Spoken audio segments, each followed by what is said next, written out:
반갑습니다. 네, 이제 반가워야 되죠. 우리 말씀 좀 한번 읽겠습니다. 우리 시편 90편 4절인데요. 오늘 주제 말씀입니다. 시편 90편 4절.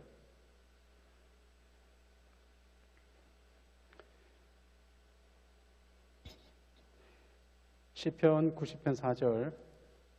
개역개적 869쪽.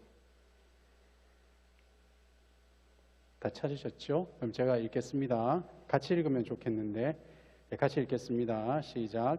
주의 목전에는 청년이 지나감 어제 같으며 밤의 한순간 같을 뿐이니이다. 아멘. 시편 90편 12절 같이 한번 읽어보겠습니다. 제가 잘못 읽었네. 90편 12절입니다. 오늘 말씀이죠. 우리에게 같이 읽겠습니다. 시작. 우리에게 우리날 계수함을 가르치사 지혜로운 마음을 얻게 하소서. 아멘. 예, 요 본문 맞습니다. 다시 한번 읽읍시다. 우리 90편 12절 시작. 우리에게 우리날 계수함을 가르치사 지혜로운 마음을 얻게 하소서. 아멘. 우리 옆에 한번 인사하시면서 우리 지혜롭게 삽시다. 그렇게 인사하면 좋을 것 같습니다. 같이 한번 미소 짓고 인사하고 대화하고 이렇게 칭찬해 주시죠. 오늘 폼 잘 나왔네요. 이렇게 한번 인사. 미용실 좀 소개시켜 달라고 이렇게 해주시면 좋을 것 같은데. 자, 여러분 이 90편 12절을 좀 이해하기 위해서 관련되는 구절이 있습니다. 우리 시편 39편 4절 말씀인데요. 39편 4절 말씀 제가 읽겠습니다. 혹시 빨리 찾으신 분들은 찾아주셔서 같이 읽으시면 좋을 것 같습니다. 제가 읽을게요. 39편 4절. 여호와여 나의 종말과 연한이 언제까지인지 알게 하사 내가 나의 연약함을 알게 하소서. 아멘. 이 시편 39편 4절의 핵심 단어는 바로 연약함입니다. 연약한 것은 뭐겠습니까? 우리 삶에 한계가 있다. 우리 삶의 마지막이 있다. 이걸 깨닫는 게 연약함이거든요. 근데 그게 지혜입니다. 그래서 시편 90편 12절을 바르게 이해하려면 우리의 인생이 짧구나. 내 삶도 언젠가는 마무리되겠구나. 근데 이것을 아는 게 지혜입니다. 근데 보통은 우리가 삶을 살 때 지금 여러분 한참 이렇게 막 꽃을 피울 나이잖아요. 이런 나이 때는 뭐 잘 된다, 뭐 열심히 하면 된다 이런 얘기 해야지. 뭐 이렇게 너도 인생의 마지막이 있을 거야. 뭐 이렇게 은혜가 안 되잖아요, 그렇죠? 그렇지만 성경이 우리에게 주시는 이 조언을 잘 들으시면 좋겠습니다. 우리 생에도 뭐가 있다. 인생이 그렇게 길지 않고 짧고 우리 생에도 마지막이 있다. 이런 지혜가 있으시면 좋겠습니다. 제가 오늘 슬기로운 방학생활이라는 제목으로 이게 무슨 뭐 주일학교인가요? 하여튼 그런 제목으로 준비를 했는데 그러나 여기 신입생들도 계시고 또 대학생들도 계시고 이분들이 주 타켓이긴 하지만 일반 직장인들 이런 분들한테도 아마 해당이 되고 도움이 되는 그런 내용을 좀 준비했습니다. 그러니까 같이 한번 좀 나눠보면 좋을 것 같습니다. 여러분, 저도 여러분 나이 때 인생에 대해서 고민을 이렇게 한 적이 있었겠죠. 도대체 뭐 어떻게 살아야 되나, 또 이렇게 우리의 삶에 대한 의미는 무엇인가, 뭐 이런 거에 대해서 고민을 저도 했었습니다. 그리고 지금도 여전히 하고 있습니다. 그 여러 가지 카테고리 중에 하나가 뭐냐면 시간입니다. 시간. 삶에 대한 고민 중에 이것이 직결적으로 연결되는 게 시간입니다. 시간. 그렇죠? 이 시간에 대한 고민을 출발을 했을 때 여러분이 계셨는데 1703년도 인물 중에 조나단 에드워즈라는 분이 계세요. 그러니까 이분의 삶이 저에게 던졌던 임팩트가 있습니다. 근데 이분은 어떻게 삶을 살았냐 하면 종말적인 의식을 가지고 하나님 앞에서 인생을 살았습니다. 여러분, 이게 종말의식이라는 것은 뭐겠습니까? 방금 오늘 우리가 말씀을 읽었던 시 90편 12절 말씀, 이런 사고관이 바로 종말의식입니다. 그게 뭐죠?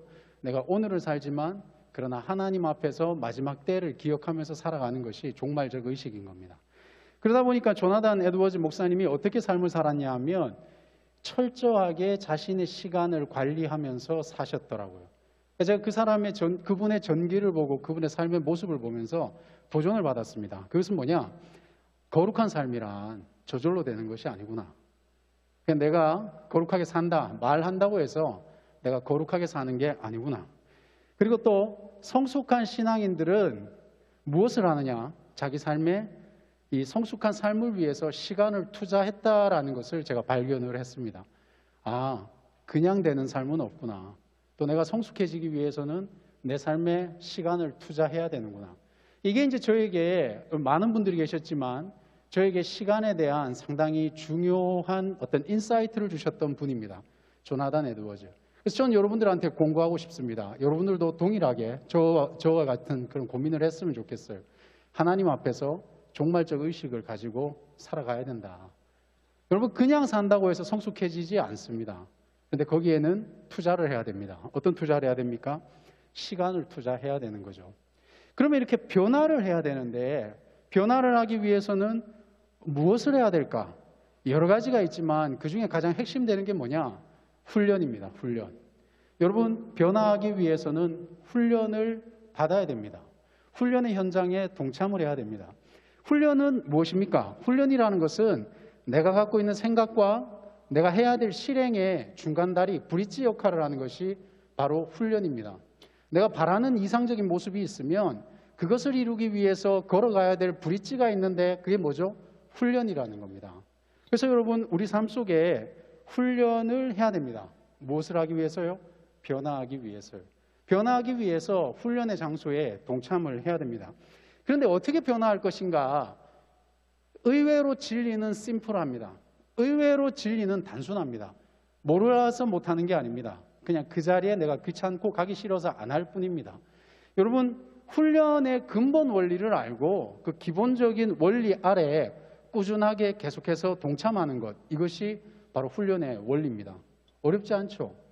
어렵지 않지만 우리는 하지 않습니다. 귀찮거든요. 여러분, 어려워서 못하는 게 아닙니다. 알지만 안 하는 때가 참 많습니다.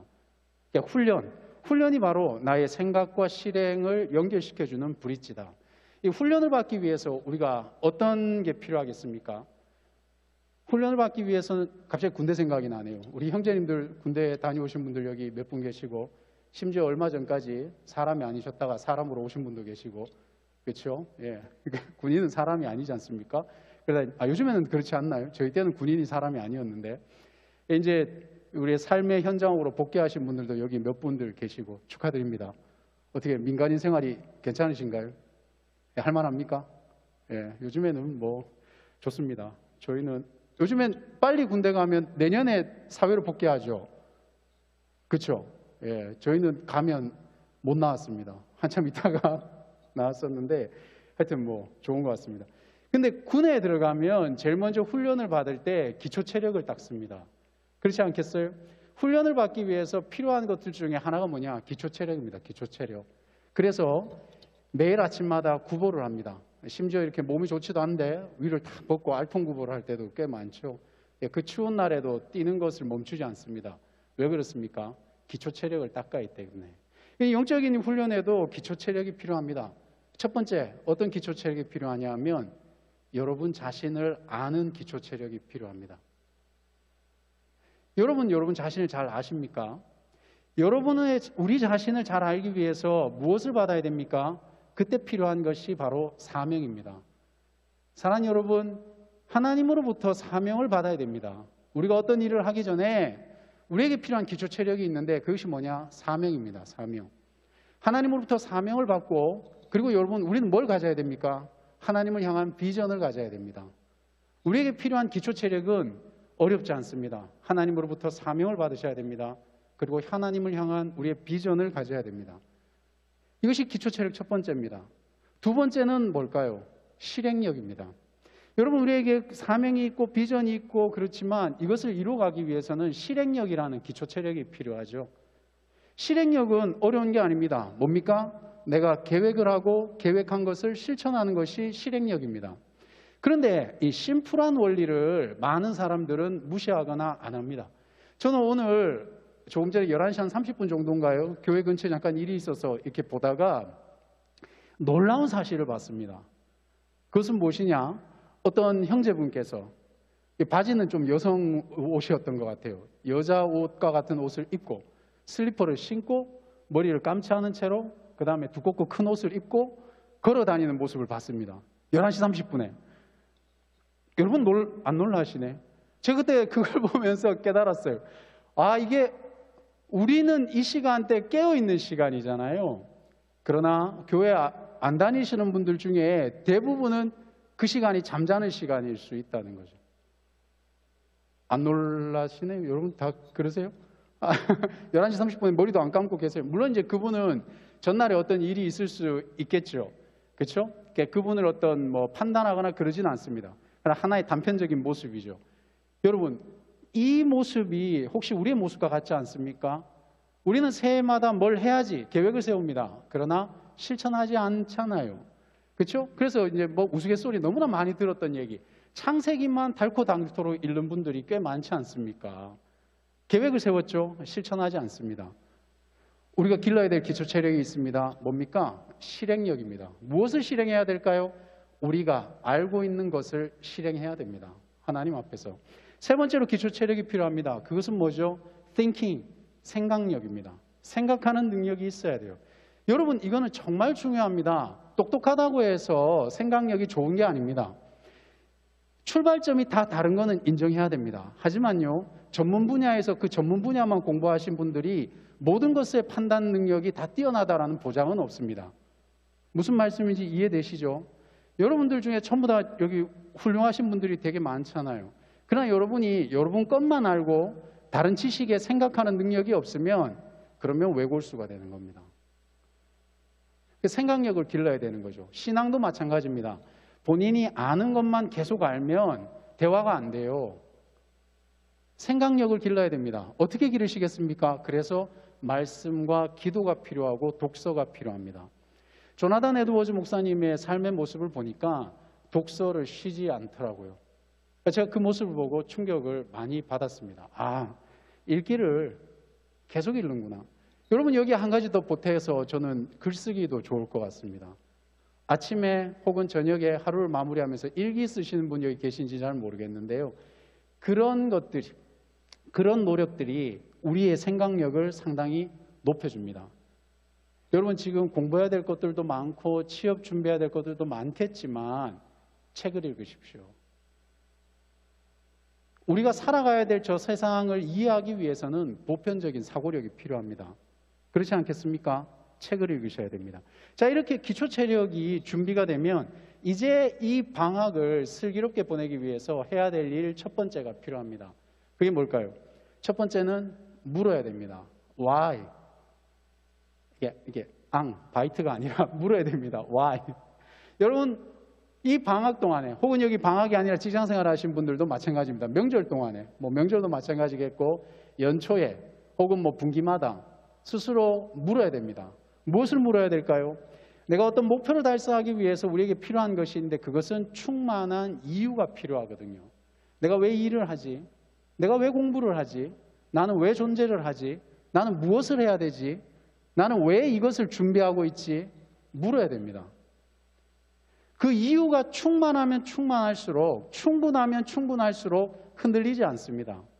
어려움이 왔을 때에 스스로가 그 이유의 답을 갖고 있다면, 그 물음에 대한 답을 갖고 있다면 어려움이 올 때 흔들리지 않습니다. 그래서 물어야 됩니다. 돌아가는 것 같지만 그러나 이것이 가장 빨리 가고 튼튼하게 가는 길입니다. 물어야 됩니다. 내가 왜 공부하는지, 내가 왜 존재하는지, 나는 이 일을 왜 하는지 물어야 됩니다. 여러분, 저는 지난 2년 동안에 제 얘기를 잠깐 해서 조금 죄송하긴 하지만 또 이제 살아있는 예화를 해야 되니까 2년 동안에 준비했던 과정이 라이센스가 하나 있습니다. 사역자로서 감당하기 상당히 버거운 이 펀드가 들어가야 되고 시간과 노력과 이런 것들이 투자돼야 됩니다. 전 너무 힘들었어요. 제가 가지고 있는 게 주님이 주신 현대카드밖에 없으니까 계속해서 이제 빚을 내서 공부를 하는데 이것을 내가 왜 하는가? 주변에서 제게 묻죠. 그거 왜 하니? 사역자가. 그걸 묻는데 저에게는 그 충분한 이유가 있었습니다. 내가 이 툴을 가지고, 내가 이 기술을 가지고 기회가 없는 친구들을 도와줄 수 있다라는 충분한 이유가 있었던 거죠. 그것과 함께 물론 사역적인 면이 있었지만 그 사역적인 면은 이 방송이 녹화되는 관계로 얘기하기가 조금 애매합니다. 왜냐하면 제가 주중에는 선교 사역을 하고 있거든요. 조금 민감한 부분들이 있습니다. 그런데 2년 만에 기도했던 일들이 열리기 시작했습니다. 그래서 지금 그 소위 말하면 이 고아죠, 고아. 예, 부모 없는 우리 영혼들, 친구분들 계시죠? 예, 이분들이 졸업하고 난 다음에 그 다음에 이분들은 전부 다 가장이죠. 자기 삶을 책임져야 됩니다. 기회가 없는 친구들에게 이분들은 형편이 어려워서 더 기회를 갖지 못하기도 해요, 이분들은. 근데 제가 모금을 하고 있어요. 후원을 받아서 강좌를 개설했고 제가 딴 라이센스로 그분들을 섬길 겁니다. 그런데 그 과정이 열리기 시작하고 있는 거죠. 이유가 충분해야 됩니다. 이유가 충분하지 않으면 흔들리게 되는 거죠. 모르죠. 우리 중에 충분하게 내가 실패를 해도 뭐 걱정 안 되는 친구분들 계시잖아요. 돈 뭐 몇 억 날려도 집에 뭐 돈이 더 많이 있는데. 그러나 대다수의 사람들은요, 돈 몇십만 원이 아까운 사람들이 많습니다. 이유가 충분해야 됩니다. 여러분 왜 하는지 이유를 물어야 됩니다. 그래서 나는 왜 그 일을 하는가라는 책이 있습니다. 거기에 골든 서클이라는 예화가 하나 나옵니다. 대부분의 사람들은 일을 할 때 what에서 시작합니다. what. 뭐지? 그리고 어떻게 하지? 그리고 왜 하지? 보통은 여러분도 그렇지 않습니까? 내가 무슨 일 하지? 그리고 그거 하려면 어떻게 해야 되지? 뭐 라이센스 뭘 따야 되지? 그리고 내가 그걸 왜 하지? 제일 마지막에 묻잖아요. 그러나 이 why는 사명과 연결이 되기 때문에 why가 없게 되면 내가 했던 그 일 때문에 그 현장에 갔을 때는 내가 기대했던 일들이 아니거든요. 실제로 그렇습니다. 실제로 여러분이 생각했던 현장의 일들이 벌어지지 않습니다. 정말 원했던 직업을 갖지만 제가 훈련시키는 제자들도 마찬가지죠. 좋은 직장에 취업했지만 고민하는 거예요. 1년 만에. 남들이 보면 거기 못 가서 막 이렇게 정말 가고 싶어하는 직장인데 본인은 나오려고 그래요. Why가 없기 때문에. 내가 원했던 일인데. 그럼 골든 서클은 어떻게 바꾸라는 겁니까? Why부터 시작해요. 왜? 그리고 how. 그리고 무엇으로 확장돼가는 이 겁니다. 그런데 우리가 신앙 안에서 좀 모순적인 면을 보면 이런 분들이 꽤 많이 있습니다. 자기가 이유도 없이 그 일을 해놓고 제일 마지막에 가서 하나님으로 포장을 하는 거죠.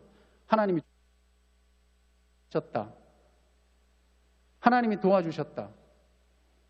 여러분 우리의 과정과 이유가 충분하지 않고 불법한 일에도 하나님이 다 도와주실 수 있는 겁니까? 근데 제일 마지막에 할 말이 없으면 하나님이 도와주셨다. 취업을 했는데 과정 중에 기도 한 번 안 했지만 하나님이 도와주신 거죠. 좋은 직장을 얻으면. 그 what으로 시작하는 거죠. 그걸 바꿔야 된다는 겁니다. 그래서 제가 그걸 보다가 애플이 생각이 났습니다. 여러분 애플이 뭐 상당히 오래전에 광고에 이런 게 나왔습니다. Think different. 그렇죠? 놀라운 혁신적인 문구입니다. Think different. 그런데 이 문구 하나 때문에 그 회사에 어떤 일이 일어났냐 하면 그냥 부품 만들고 제품 생산하는 기술자들이 세상을 변화시키고 세상에 대한 도움을 주는 혁명가로 바뀌기 시작한 거죠. 뭐 하나 때문에요? Why? 물었기 때문에 그렇습니다. 우리가 하는 일이 왜 하는가? 그 물음 때문에 세상에 대한 도움을 주는 혁명가로 바뀌는 거죠. 똑같은 프로세스입니다. 하지만 Why부터 시작하는 사람은 달라지는 거죠. 여러분 왜 공부합니까? 이 방학 때 물어야 됩니다. 우리 특히 고3 이제 대학 지나가시는 분들 왜 공부하십니까?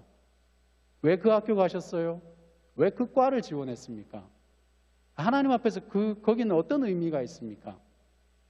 물어야 됩니다. 이번 방학 때. 지금 우리가 잠자고 있을 시간이 없습니다. 자, 그래서 제가 이거를 준비하다가 예전에 봤던 영상이 하나 생각이 났습니다. 그게 뭐냐면 송정희 소프트뱅크 창업주죠.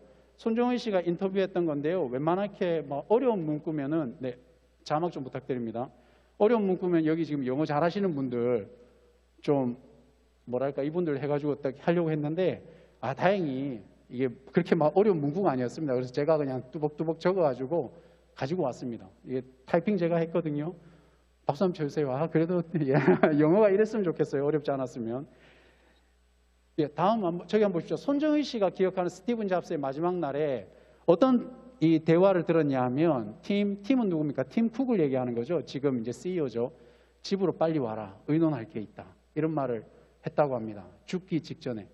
자, 그것을 제가 뭐 너무 어렵지 않은 문장이니까 간략하게 해석해 드리겠습니다. 예, 보이시죠? 예. Only about a week ago, I visited Apple. 그러니까 내가 한 주 전에 애플 갔었다. Visit announcement of iPhone 4S at Apple. 그러니까 애플에서 4S 출시하는 날이었던 거예요. When I was having a meeting with Tim Cook, 팀 쿡하고 미팅을 갖고 있을 때, who is the new CEO of Apple, 애플의 새로운 CEO죠. When I was having one-on-one meeting, 그와 1대1 미팅을 가지려고 할 때, he said, "Oh, Masa, sorry, I have to quit our meeting." 지금 막 만났단 말이에요. 그런데 뭐라고 얘기합니까? 야, 우리 회의 좀 미뤄야 되겠는데. And I asked, 왜 그러죠? Why? Where are you going? 당신 어디 가려고 그러세요? He said, 팀 쿡이 말했습니다. Well, my boss is calling me. 스티븐이 날 부르는데요. So that was the day of the announcement of the iPhone 4S. 그런데 그날은 어떤 날이냐? 이 팀 쿡을 부르는 그날이 바로 4S가 발표되던 날이었던 거예요. And he said, 그가 말했죠. Steve is calling me because he wants to talk about their new product. And the next day he died, as you know. 이게 이제 저에게 충격을 던져줬던 거죠. 그러니까 뭘 원했냐 하면, 야, 나 너하고 새로운 상품을 만들고 상품에 대해서 논의하고 싶어. 근데 여러분들이 잘 알다시피 그는 그 다음 날 스티븐 잡스는 죽었습니다. 그러니까 죽기 직전까지 이 사람의 머릿속에 뉴 프로덕트만 생각이 있었던 거예요. So even one day before he was passing away, 그가 죽기 직전에 the first subject he wanted to call him Cook, 그는 그 주제에 대해서 팀 쿡하고 얘기하고 싶었던 거예요. The day of the announcement of their newest product, 그의 새로운 작품이 출시되는 그날에 he wanted to talk about their next product. 죽기 하루 전날에도 그의 머릿속에는 다음 상품에 대한 아이디어가 고민이었던 거예요. So he was calling Tim Cook. 그래서 팀 쿡한테 전화했던 겁니다. Come quickly to my home because I want to discuss. 야, 빨리 집으로 와라. 난 너하고 할 말이 있다. That's the kind of, 이게 중요합니다, 여러분. Spirit a true entrepreneur would continue to have until you die. 이것이 바로 기업가 정신이라는 거예요. 이 기업가가 죽기 직전까지 가져야 될 바로 그 마인드, 그 스피릿, 이것이 바로 기업가 정신이 아닌가라고 지금 손마사요시죠. 손정희 씨가 고민을 했다는 거죠. I feel that he was very sick, very ill. 내가 생각할 때 그는 매우 아팠고 질병이 있었지만, but the announcement of their newest product, 그의 그 새로운 그 발표에 대한 발표가 made him live along, 바로 그로 하여금 계속해서 살게 만들었던 겁니다. 여러분 물어야 됩니다. Why? Physically, he could have died much earlier. 그는 신체적으로는 정말 죽었을지도 모릅니다. But his passion, 하지만 그의 열정, his love about his own company, 그 회사에 대한 그의 열정, and the dream of next products that made him energized and stay alive.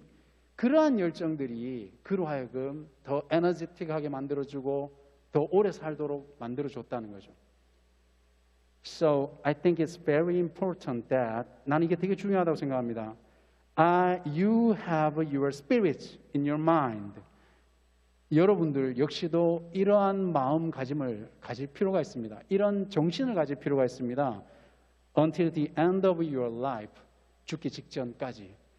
여러분 저는 이 인터뷰가 갑자기 생각나면서 이건 뭘까? 이렇게 끊임없이 도전하는 인재는 무엇이 있었기 때문에 가능한가? 이것이 바로 이유를 가진 사람의 특징이라는 겁니다. 그는 그 일을 하는 이유가 있었던 거죠.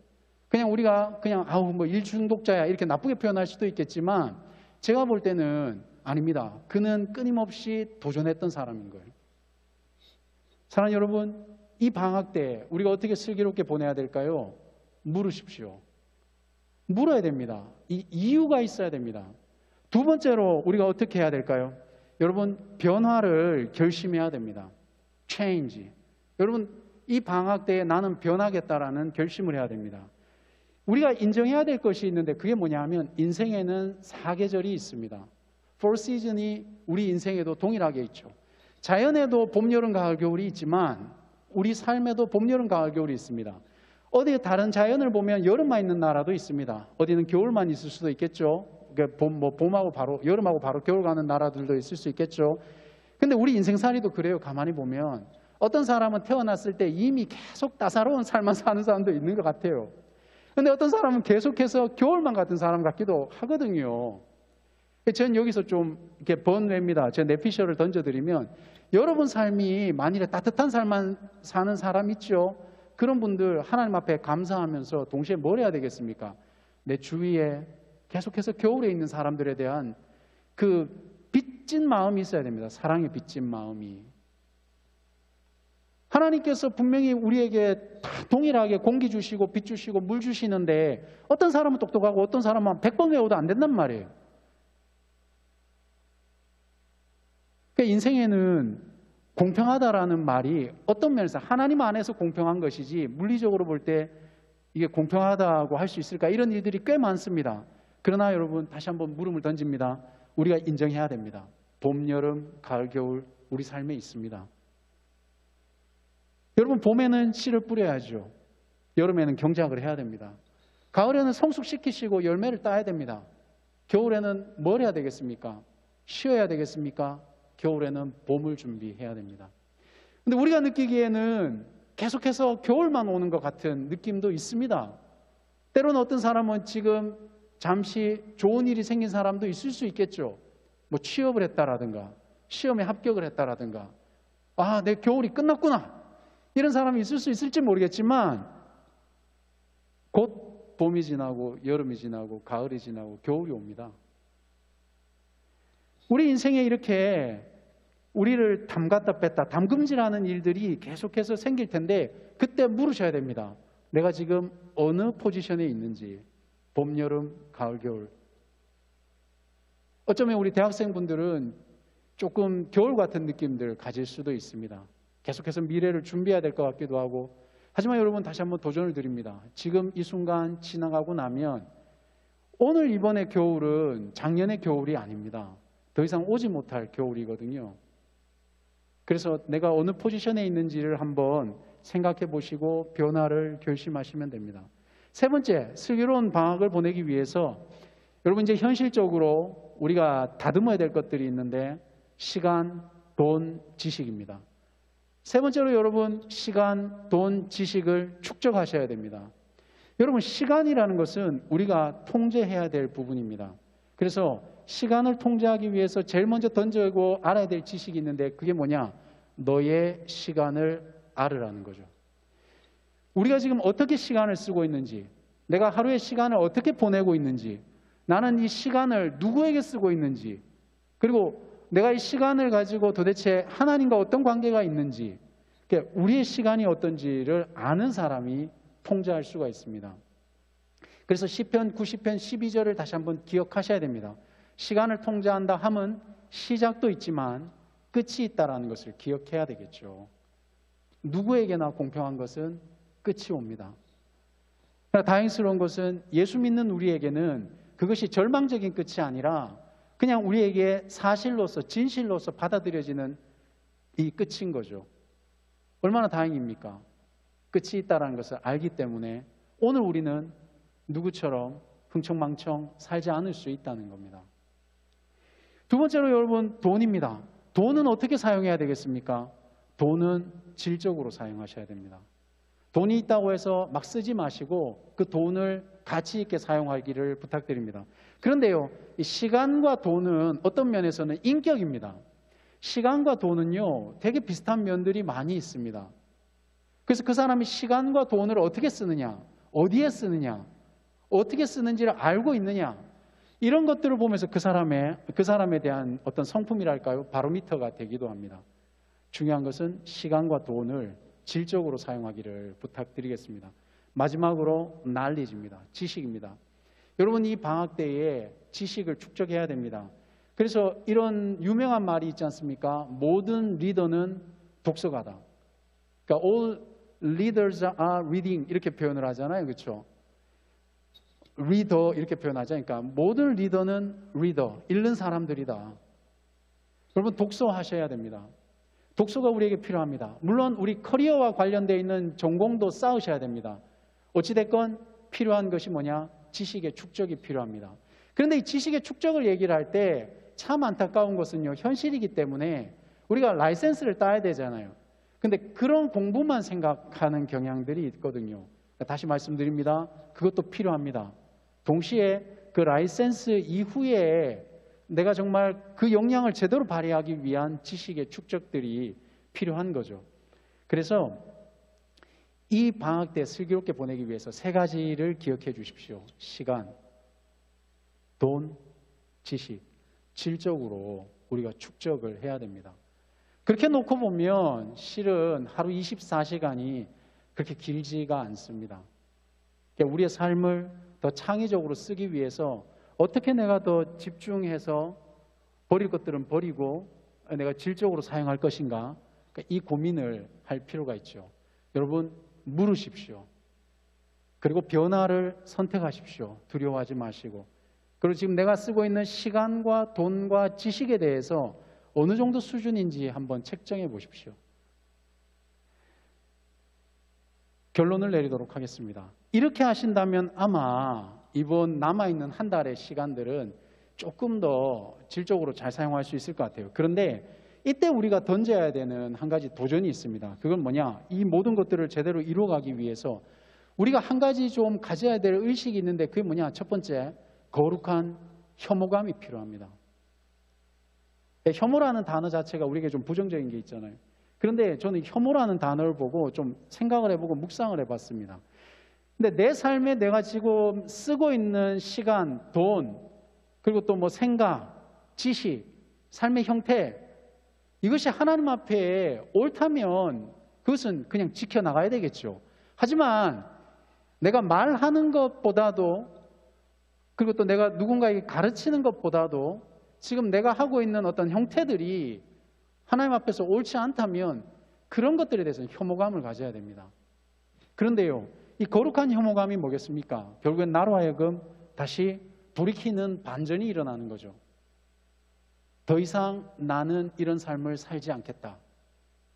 결론을 내려야 되는 겁니다. 그래서 주를 위해서 나의 육과 영혼을 깨우기를 선택해야 되는 거죠. 여러분, 우리의 삶의 모습을 한번 돌이켜보기를 부탁드립니다. 어느 부분에 혐오가 느껴지나요? 아니면 늘 감사만 해피 하십니까?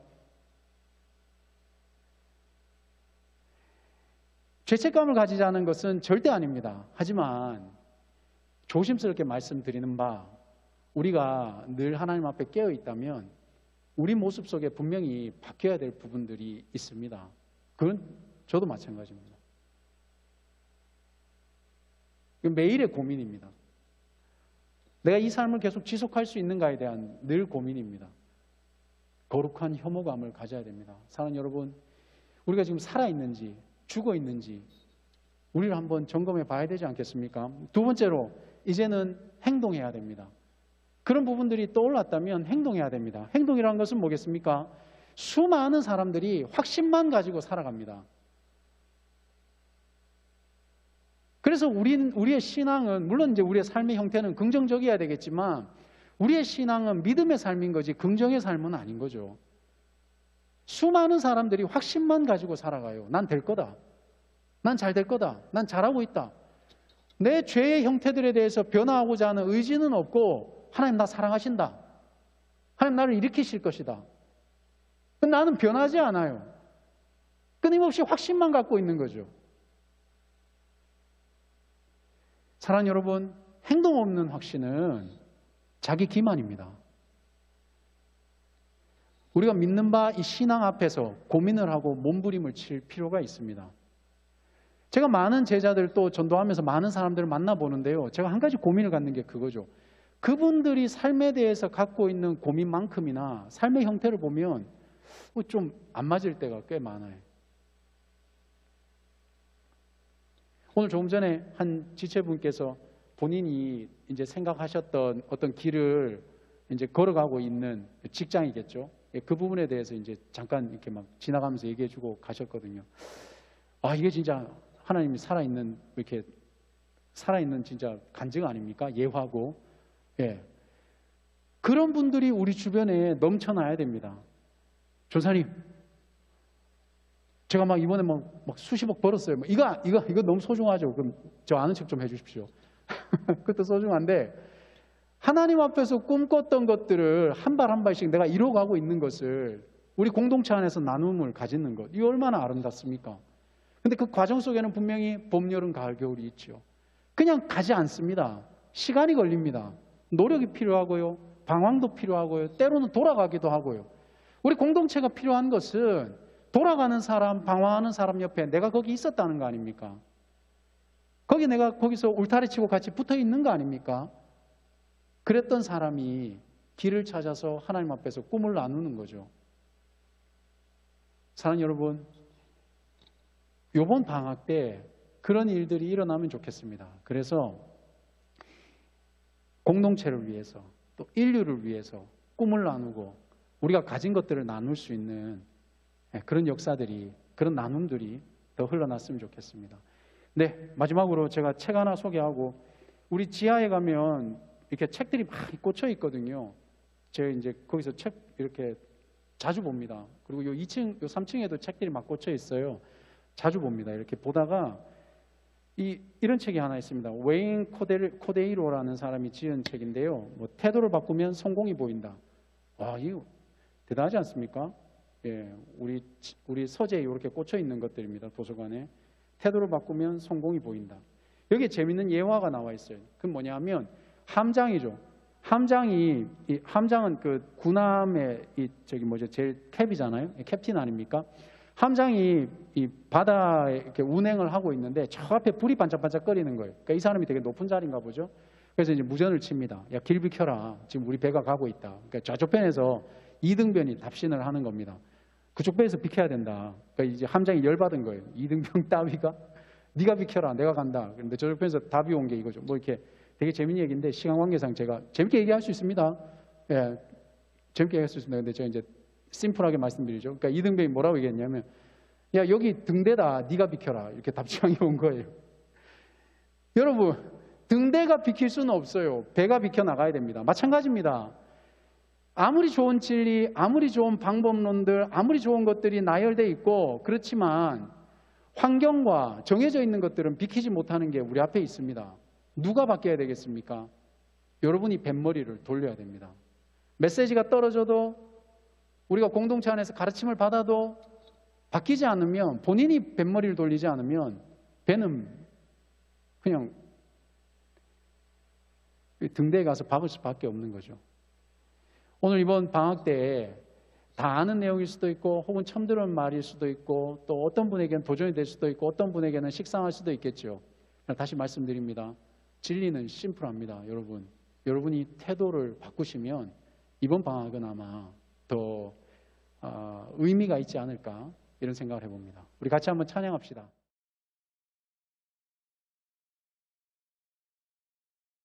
여러분, 우리 이 시간에 찬양 한 번만, 1절 한 번 더 부르고 후렴 한 번 더 부르고 같이 통성으로 기도하실 텐데요. 기도하시기 전에 잠시 한번 생각해보는 시간을 가지시길 부탁드립니다. 여러분, 그렇습니다. 우리의 삶이 만만치 않습니다. 또 지금 고도화되어 있는 사회 속에서 우리가 원하는 직업이나 직장이나 찾기도 쉽지 않습니다. 그렇죠. 알고 있습니다. 그 고통과 그 힘듦, 또 내가 하고 싶은 것들도 있고, 그렇죠. 맞습니다. 쉽지 않은 시간들을 보내고 있습니다. 하지만 이때 우리가 한 발 한 번 뒤로 물러서 봐서, 사람마다 다 개인 차이가 있기 때문에 분명히 어떤 사람은 쉽게 가는 사람이 있어요. 또 어떤 사람은 더디게 가는 사람도 있습니다. 제가 증거 아닙니까?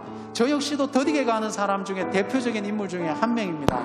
여러분, 그런데 우리의 삶 속에 그럴 때마다 우리에게 하나님이 주신 이유가 있다면, 하나님이 주신 사명이 있다면, 하나님이 주신 목적이 있다면 덜 외롭습니다. 한 발 더 나갈 수 있습니다.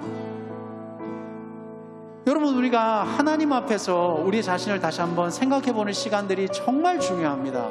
왜 그렇습니까? 주위를 둘러서 세상의 이야기를 한번 들어보십시오. 우리 자신에 대해서 배려해주는 얘기들은 거의 없습니다. 우리 자신을 이해하는 말들도 거의 없습니다. 나의 이익, 나를 위한 것보다는 자기 자신의 이익에 대해서 교묘하게 표현을 하죠. 마치 나를 위해 주는 것처럼. 얼마나 많은 사람들이 이익이라는 것을 목적에 놓고 사람을 이용하는지 모릅니다. 그런데 우리 다 익숙해져 가고 있어요. 사람이 목적이 아니라, 하나님이 그렇게 사랑하셨던 사람이 목적이 아니라 사람이 도구가 되어 가고 있어요. 어느 순간에 필요 없는 사람은 더 이상 보지도 않죠. 그런데 그런 대열에 우리도 동참할 수는 없지 않습니까? 그래서 여러분, 우리의 능력을 키울 필요가 있습니다. 영적인 능력, 또 육적인 능력 필요합니다. 연약한 자들을 돕기 위해서. 그렇다 보니 우리에게 주어져 있는 모든 시간과 돈과 재능과 모든 것들을 함부로 쓸 수가 없습니다. 실은 하나님을 위해서, 사람을 위해서 할 일이 너무 많거든요. 우리 이번 방학 때 한번 슬기롭게 한번 보내봅시다. 그리고 직장인분들도 마찬가지입니다. 이제는 평생 직장이란 개념이 없어졌잖아요. 사람이 직업은 4번 바뀌고 직장은 10번 바뀐답니다. 평균적으로. 여러분 지금 하고 있는 일들을 끝까지 할 수 있다면 복 받은 겁니다. 그 주어져 있는 상황 속에서 내가 어떻게 하나님의 뜻을 이룰까 이제 고민할 시기가 된 것 같습니다. 여러분, 우리가 슬기로운 방학생활 보냈으면 좋겠는데요. 다시 한번 찬양하시고 난 다음에 하나님 앞에, 하나님 어떻게 살아야 될지 다시 한번 묻습니다. 내게 주셨던 그 사명 붙들고 하나님을 향해서 비전을 가지고 또 한 발 더 내딛기를 원합니다. 그런데 하나님, 할 수만 있다면 나만 위해서 사는 게 아니라 내 옆에 쓰러져 있는 우리 지체들과 함께 같이 걸어갈 수 있는 힘을 내가 가진 것으로 나눌 수 있도록 도와주십시오. 그런 기도 한번 올려보면 어떻겠습니까? 이 시간 주께 가까이 다시 한번 찬양하시고 후렴 한번 더 부르시고 결단하는 기도 올려드리도록 하겠습니다.